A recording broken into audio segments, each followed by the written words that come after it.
Welcome back. And freedom is still very much a relative concept. 30 plus years into South Africa's democracy, and it's just Mosa.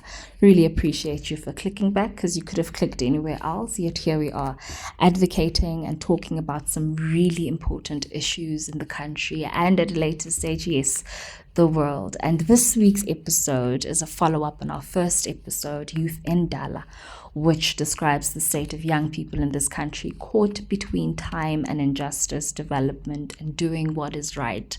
And also, of course, in commemoration of Youth Month, recognizing the unique experiences that young people have had 30 plus years into South Africa's democracy. And this was inspired by an exhibition that is currently on display at the Nelson Mandela Foundation called Born Free, A Generation of Hope by LVN, which inspired a dialogue from the Nelson Mandela Foundation called Born Free But Still Bound, Redefining Freedom for South African Youth. And it was led by former minister, in fact, always minister, first of her international name, Dr. Naledi Pandor, a panelist by Mashele, who is from I Matter Consulting, and Marivon Dyer from UJ College of Business Economics, and last but definitely not least, Amahle Mvelo Jaxa, our favorite TikTok news anchor. How's it?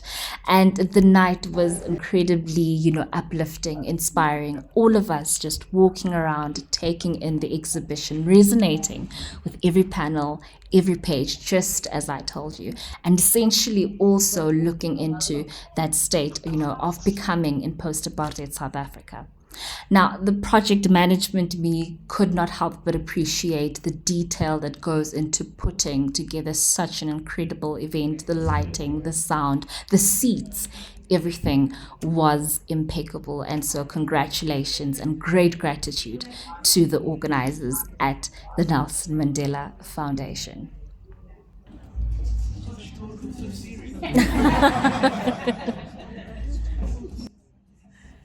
And that's why she will forever be minister, first of her name. I mean, she walks into the room, already connects with the audience, lets us know, don't be so serious, breaking the ice. We're just here to have a relaxed conversation. And a relaxed conversation it was. The program director took us by the hand and made sure, no one gets left behind, and always keeping us hooked in. So it truly was an incredible night. But first on the program was Amahle, and we were all waiting for that one line. Where South Africans learn about current affairs, history, and civic engagement with clarity, wit, and relevance. She is currently completing her honors in international relations at Wits after earning her undergraduate degree in.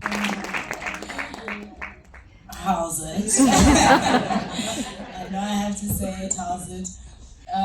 But good. Sorry, let me just. But good afternoon, everyone. I had planned on introducing my bio. I use one of my heroes, Dr. Naledi Pandor, who's sitting here in front of us today, to show you guys how I essentially translate something that's quite complex, or not complex at times, but something that people don't understand into something that's understandable.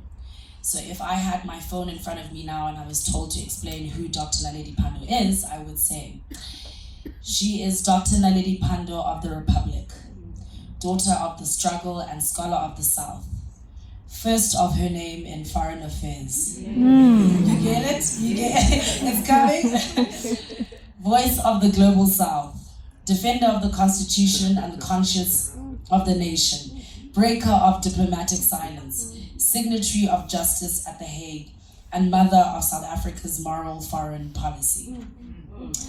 So now, if you've never watched Game of Thrones, shame on you, first and foremost, but then you've probably missed what I've just done here. So what I've done is I've compared Dr. Naledi Pandor to a strong character in the series that took over the world, Daenerys Targaryen, right? And in the series, Daenerys is introduced with a list of titles that reflect her power, her pain, her victories, and her vision. She's known as the breaker of chains, the mother of dragons, and so on and so forth. And so if this was TikTok, I would have borrowed a structure to honor a real-life woman who didn't just break chains in fiction, but signed her name on the global stage to challenge injustice in real time. So on behalf of me, and I think everyone here, thank you for your service. That's the painful irony of us as the spawn-free generation.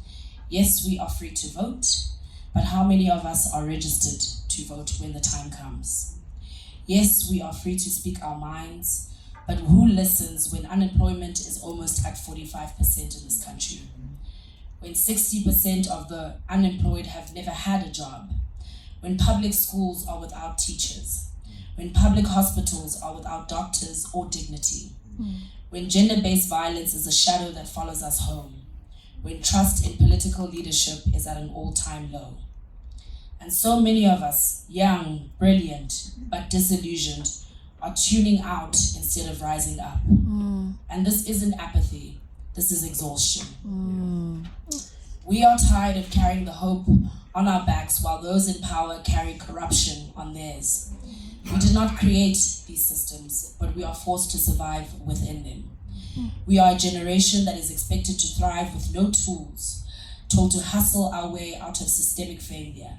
The same systemic failure that is caused by the very same people who promised a new South Africa.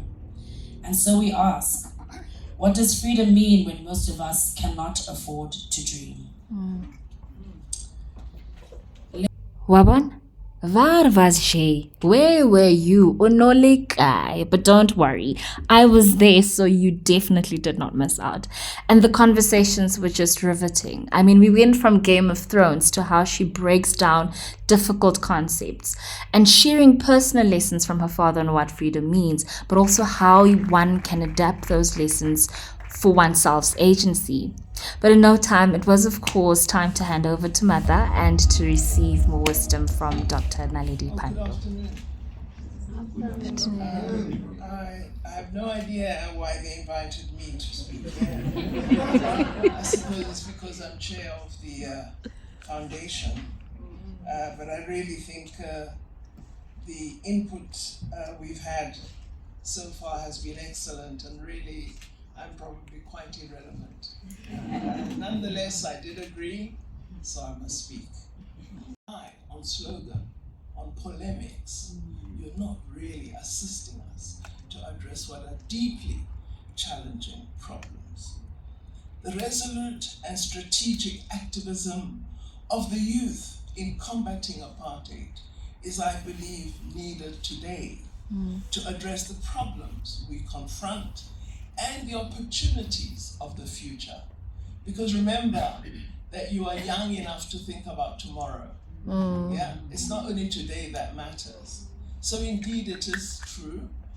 We have a really serious problem of joblessness, serious problem of lack of skills, but there is tomorrow. What should tomorrow look like? And how do we make it look like that? So don't immerse us too much in the problematique, because then we fail to think about tomorrow. The chair of the board was followed by Marivon Dyer from UJ, and she looked at South Africa's educational landscape and the ways it can be reformed to respond to the skills shortage, but also a curriculum that is both challenging and transformative. In 2016, I stood in my university room with a knife pressed against my neck. I had reached the end. Until my neighbor knocked on my door to ask for sugar. Impeccable timing. Yes, Mr. Mashele did not come to sugarcoat. He went straight to the matter, straight to a very difficult psychosocial mental health crisis that exists amongst young people, a sense of hopelessness, but also how to overcome that. It was uncomfortable, but it was necessary, and that's the point of dialogue. It can't just be soothing, laughing all the way. Discomfort is very much a part of a dialogue process, a part of the rebuilding and a part of the reconnection. Mashele was followed by a personal surprise of mine, seeing an activist and advocate of so many values I believe in. So much. As she said, I'm Khao Balelwe Palaitile, and she said it right, but you can call me Khao. I'd like to invite our panelists to please join me here. And we have a... Yes, Khao was our moderator for the panel Q&A session that we were all looking forward to. I personally was looking forward to the picking, because you know that when Khao zooms in on a specific question, not necessarily to pick, but there's a factor there that we need to look into collectively, and you know it's going to be great. I mean, Khao has been an activist and advocate, fun tuka, so go look out for the great work that she's been doing and continues to do. And on brand, the Q&A session was just as great. So we'll start with the front row. 1, 2, 3, 4, 5, 6. I'll come. Evening, my name is Kumo Kumalo.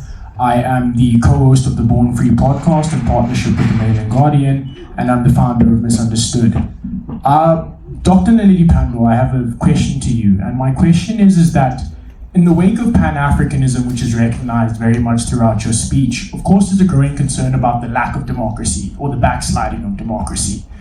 And we saw the OAU form as a result of dictatorships, which then transformed into the AU, which changed the principles and the governance that we saw within the AU.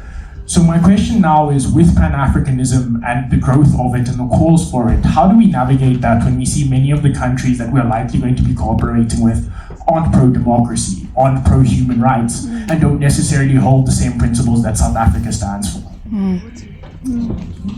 The answer was definitely not as straightforward. The vlog would be 35 minutes long if I could add, but fortunately the Pan-African agenda and minerals is an aspect and element that I will personally also be looking and working on going ahead. So look out for that. But the night was filled with great conversations. There were so many questions, but fortunately we could all still hang around and talk about the challenges and how we see South Africa 30 years into the journey. Look, it is a long time. 30 years is not enough, but in 30 years, lives have formed, identities have been created, new societies and cultures have been formed, and they too deserve accommodation within the new South Africa. And that's essentially what I hope the exhibition also is extracted from all of us. There is hope, but right now there's a lot of despair. And I think it's in talking about that despair that we'll be able to navigate and get through many of these solutions. It really truly was a beautiful night. So congratulations and once again gratitude to the organizers. But I walked away with so many questions from that night. There is such a thing called dialogue fatigue. People can't talk their way out of things that government should be acting on. Thank you so much for joining me. Please do leave a comment on what you thought. Feel free to subscribe, like, and share. And I'll see you on the next one. Bye.